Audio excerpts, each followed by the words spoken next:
Good morning, Claremont Center for Spiritual Living. I am Reverend Tracy Earlywine and delighted to welcome you to our online service this morning, this last day of February.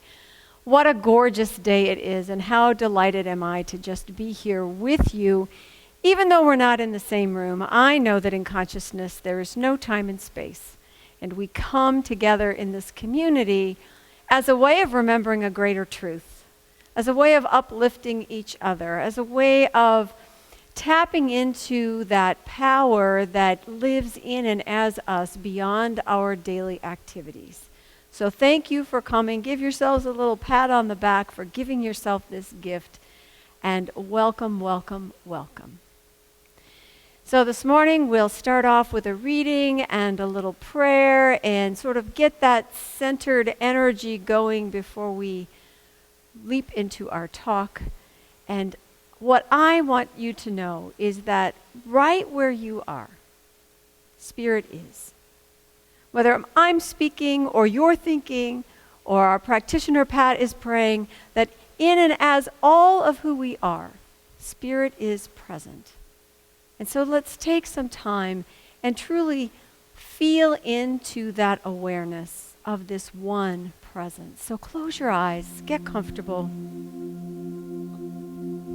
and let the sound of the bowl take you to that place right in the center of your being.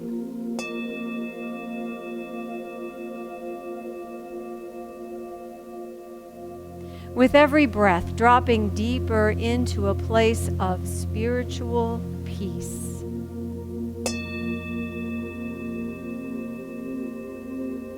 Recognizing and knowing only the oneness that is true.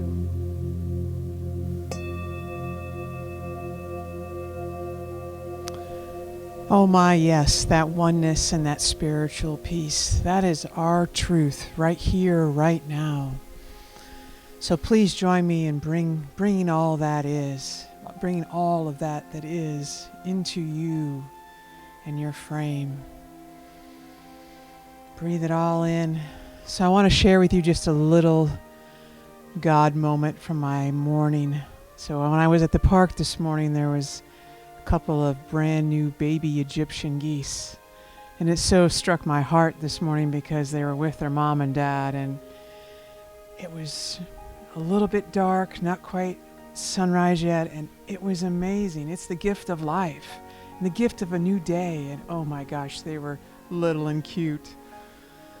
So I encourage you today to just look at life today with the brand new eyes of the youth and brand new babies, and just it's a way to start over and to take all that goodness in, the light of the morning, the excitement of the day. Bring all of that into you and let it fill and uplift you. You notice that you feel a little bit more upright and you're a little bit more open to the goodness of the day. Breathe it all in, let it circle you and give you just a big, big hug. So please join me in saying, and so it is. So my reading today is from the Sabbath from Wayne Mueller.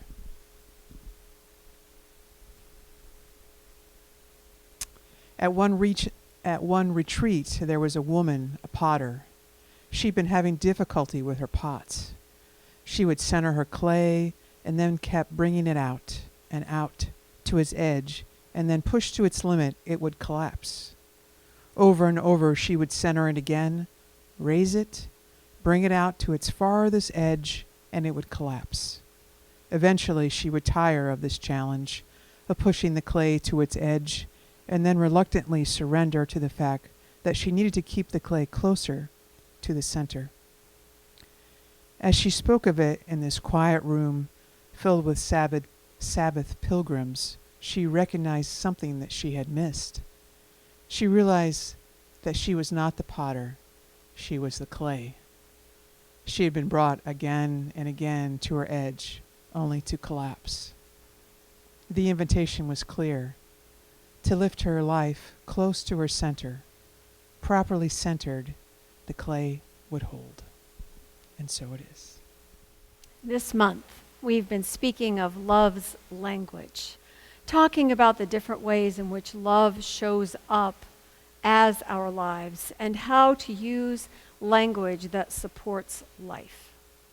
Because that's what love is. It is life-giving.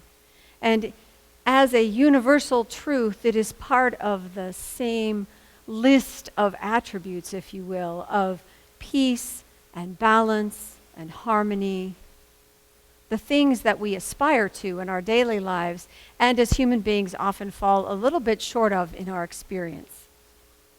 You know, it's our human nature and our divine center sort of tug of war back and forth into how we express ourselves in any given moment, how we make the choices we make. And as people, consciously making a choice to return to balance. Because we know that when we feel centered, when we feel balanced, life flows so much more easily than if we're being knocked about by whatever's going on around us. We like the flow. We prefer not to be in the struggle, right? And it's a harmony that has to come from body, mind, and spirit. You know, I can be all calm and peaceful on my meditation cushion, if I had one. I would be, and still be at war with myself in my mind. Then there is no balance. I am out of balance in some way. So as people, we learn as we grow to become more harmonious in all three areas, body, mind, and spirit.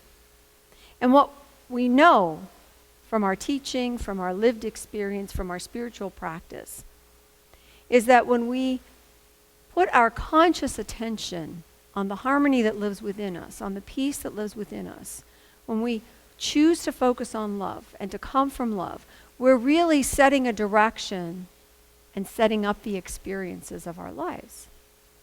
And the challenge, of course, is that sustained spiritual perspective, right? It's that being able to see life from a spiritual perspective when humanity is teeming all around us with all of the crazy things we do, right?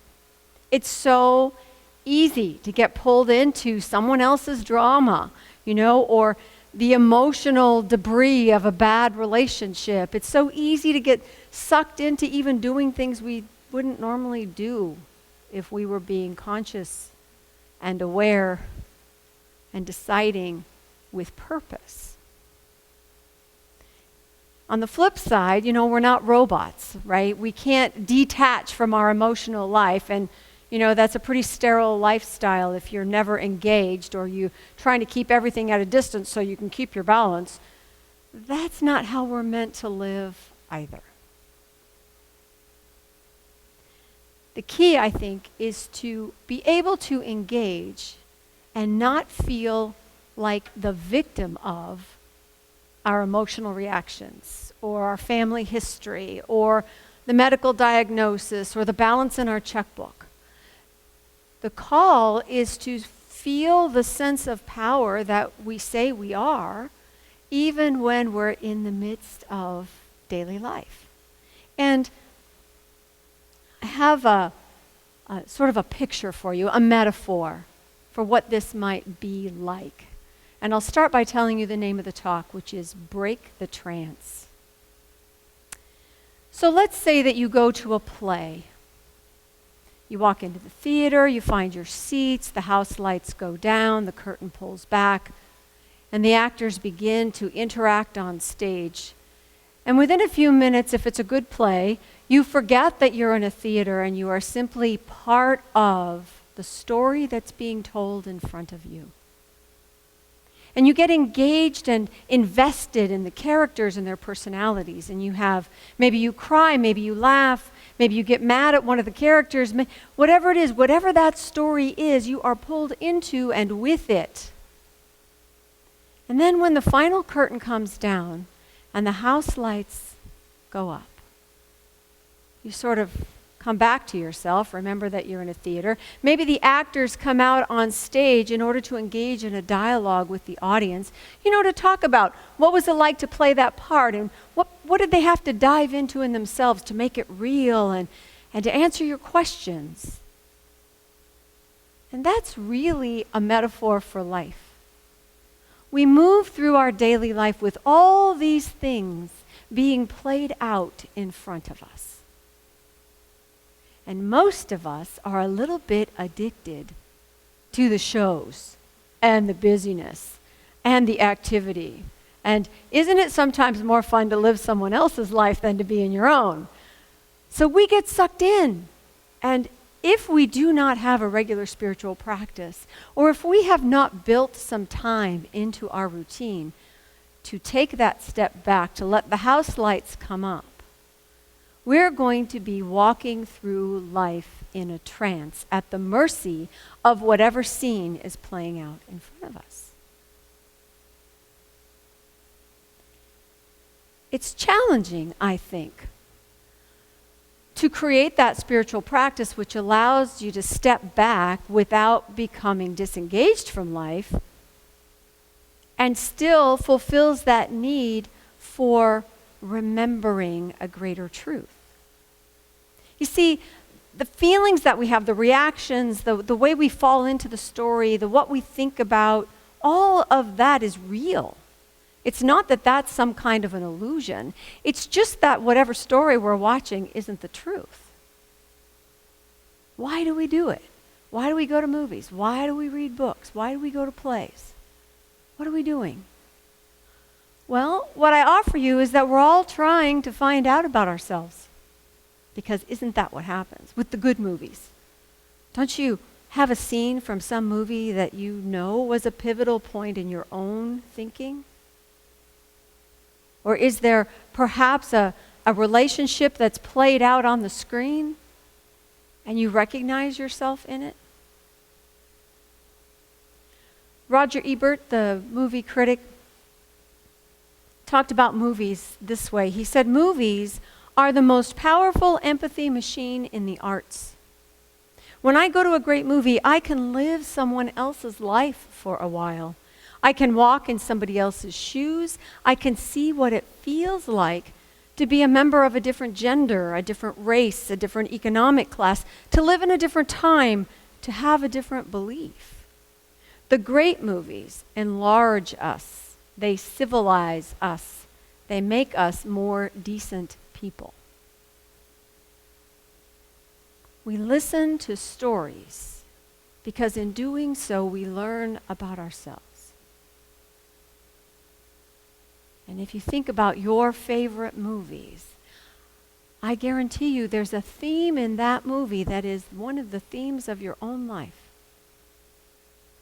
And so when we participate, when we're engaged, when we resonate with what we're watching or really feel uplifted or inspired or even just thoughtful about what we've just seen or maybe what we've just read, we're changed. We're discovering something about our authentic self which allows us to live more largely, with a broader perspective, with a greater sense of our own foundation, our own inner self. Now, moving back and forth between what's going on the screen and back into my own life, I don't know about you, but I often need practice. There was a time in my life where I read books nonstop, one after the other after the other. I liked spy novels or criminal, mysteries and stuff like that. You know why? Because it had a beginning, a middle, and a bow on it at the end. My life didn't have a whole lot of bows on it. So I really liked having that little wrap-up explanation of what it all means at the end. So I have to practice. I have to practice reminding myself that I am the observer as much as I am the human being who responds and reacts. And the way I do that best is with scary movies. I don't like scary movies. I won't watch scary movies. I don't read gruesome books. I used to work at Knott's Berry Farm, and they have Knott's Scary Farm at Halloween. Yeah, no.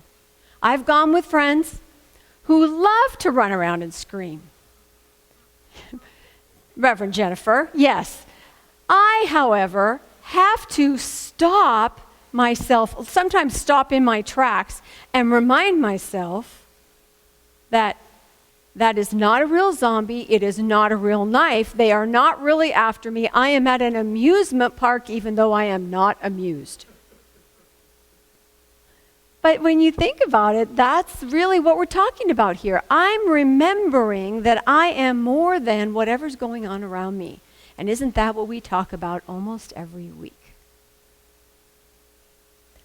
Ernest Holmes has a couple things to say about what life is and who we are in it. And one of the things he says is that we live in a sea of perfect life, and we can take time to understand and sense this. We can think of ourselves being surrounded by perfect life and poised in an eternal calm. Poised at the center of our being in a sense of peace, which comes from our complete faith in the light of love, power and inspiration, all of the things which are the energy of our life. We do have that within us. We don't always find it in the moment. Which brings us back to this idea of bringing up the house lights. In other words, consciously pausing from the stories in front of us.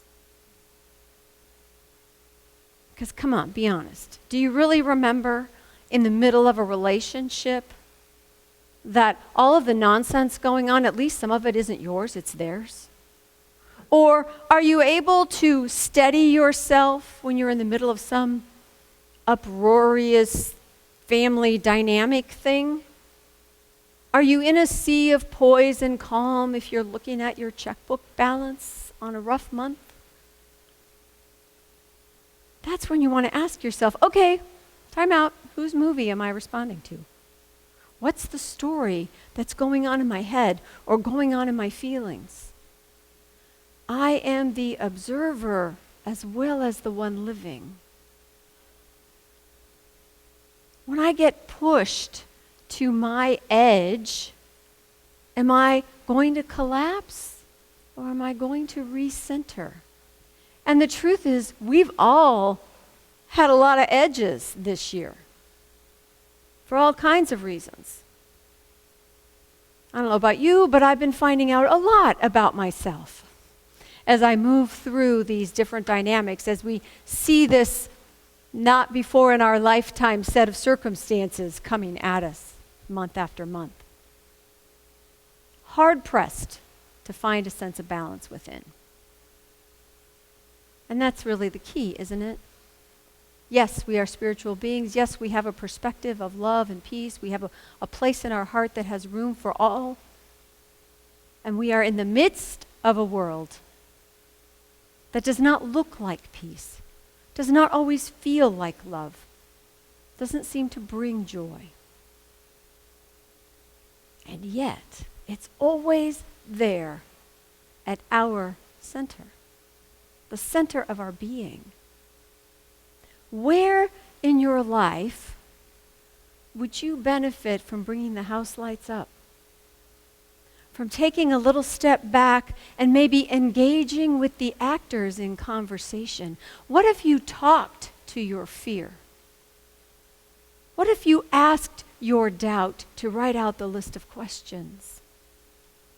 What if in your angry moments you were able to pause and say, what's really going on here? And then listen. What if you break the trance? What if you stop being totally busy or eating everything in sight? Or what if you just took a moment to reflect? Sort of evaluate what's going on and how it makes you feel and what it's making you think, and deciding if that's how you want to continue. What if you just took some time to rest? Not be slothful. Not stop moving because everything is just too big. That's hibernation. But what if you consciously chose to stop the busyness? In the Jewish tradition and in the Christian tradition, there is the ritual of Sabbath, which is this idea that for 6 days you're out in the world, you're creating, and on the seventh day, you rest. There is no outside world allowed to intrude. And it's not because it's a restriction or a rule. It's because we need what they call a deep balance. We need what Mueller calls this deep balance. We are meant to participate in life so that we might discover who we are. You know, that's what a good relationship does, right? It brings out the best in us. Someone who believes in you can get you to do things you never thought you could do, and yet here you are. So we're meant to discover our true self within from all that we are seeing and learning about without, so that we might move into a deeper spiritual understanding, so that we might have that broader perspective that Ebert talks about, so that we might really embody love. To be love, to be loving, to express only love. All stories, movies, plays, books, songs, all stories are love songs. They're either finding it, seeking it, living it, or there's a call for it. So we are that love already. That is really who we are. Ernest Holmes tells us that life exists in its fullness at the center of our being. If it were never blocked, it would always flow through us as life, as love, as harmony, as happiness, as success. And so we've got to pause. We've got to step away from the doingness and understand that we are valuable, not because the world tells us we've accomplished things. We are of value because we are part of the miracle of life. And we only really feel that, tap into that, sense that in our bones when we're having a quiet conversation with someone, or we're taking a stroll, or we pause to do a little daydreaming, or nothing. What if we did nothing for a few minutes? What if we were silent long enough to realize that the silence always contains sounds? Did you hear the birds this morning? What about right now? You see, when we take that pause, when we remind ourselves that life is, when we rest from the doing, we are bringing ourselves back into balance. We are finding that deep sense of love and understanding. And that's the most important story of all, the one that comes from your own heart. Namaste. And so if you will, join me in a moment of prayer, please.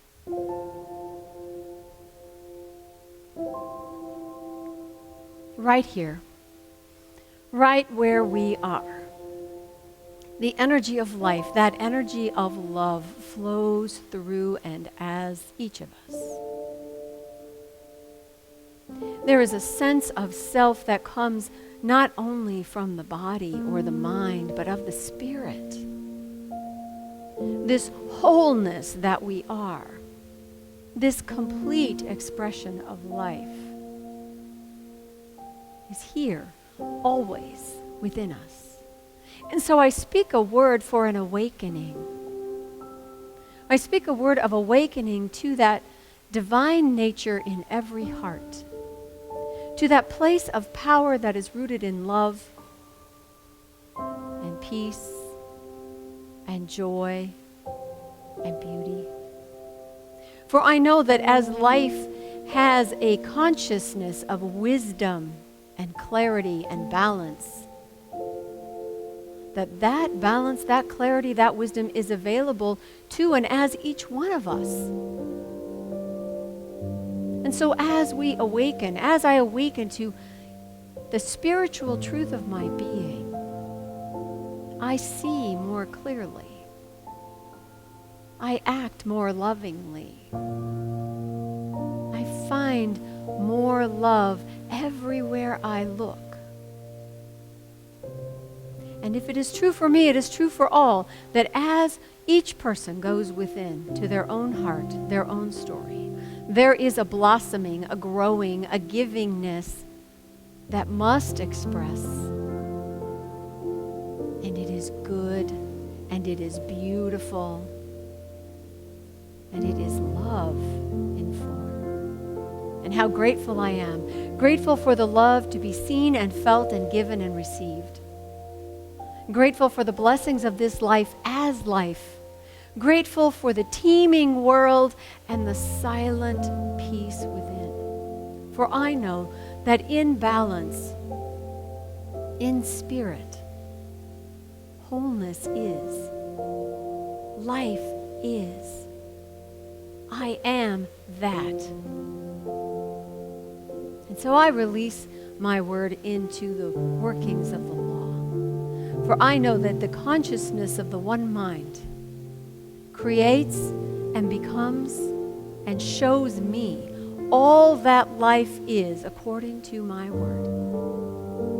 And so blessing this awakening, calling it good and very good, trusting it because it is all God, I release it, let it go, let it be, and so it is. Ooh. You are that too. All right. I have one major announcement today, and that is in just a little while at 12 o'clock, we are going to start our annual meeting, virtually, of course. So there is a link to get to our Zoom meeting. It's on the website. It's in your e-blast that you got this week. And if you are a person who maybe doesn't have Zoom or a smartphone or whatever, and you'd like to just dial in, you can email me at revtracy@claremontcsl.org, and I will get you the phone number you can dial so that you can listen in, okay? So we want to see all of our members there. If you're not actually a member but would like to hear about what's going on, by all means, join us for the meeting. We will be electing one new board member and, of course, talking about our exciting 2020 and what we're looking forward to in 2021. And we'd love to hear your ideas on what we might do this year as we slowly work our way to being together again in person. I just know it's happening. So join us today at noon. You'll find the link in your e-blaster on the website, and we are looking forward to seeing you there. And remember, you are loved.